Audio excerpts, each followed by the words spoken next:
Hi, I'm Marcel with Guaranteed Rate, and if you are like a lot of people out there right now, you're kind of watching interest rates in the market, and if you're doing that, then you've probably heard that the Fed is likely to cut the Fed funds rate. In fact, here at the end of the month, there's going to be another Fed meeting, and the likelihood of the Fed cutting the Fed funds rate is about 40%. Now, I know what you're thinking. That probably sounds like it's going to be great for mortgage rates, right? Because the Fed is lowering the Fed funds rate. But what you have to understand is that when the Fed lowers the Fed funds rate, what's actually happening is they are trying to spur on the economy to basically make it easier for corporations to go out and have access to liquidity. So they're not lowering interest rates directly on a mortgage.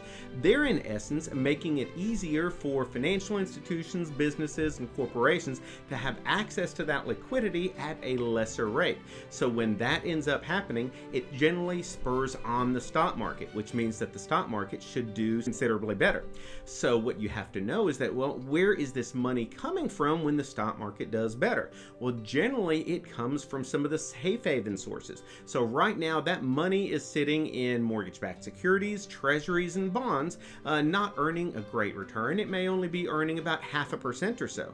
However, if the Fed lowers that Fed funds rate, that means that the likelihood of the stock market going up is certainly great. And so if that happens, then that money that's earning 0.5% or so now is going to look for earning higher yields. And so with that, that money is probably going to go in the stock market looking for possibly, 6, 7, 8, 10% gains. And if that happens, then interest rates end up going up because money is leaving those mortgage-backed securities. So if you're on the fence right now and waiting for the Fed funds rate to drop, keep in mind that you may actually experience the opposite effect. When the Fed funds rate drops, you may actually see an increase in mortgage interest rates. So give me a call if you have any questions. Best number is 972-672-3246. I'm Marcel with Guaranteed Rate.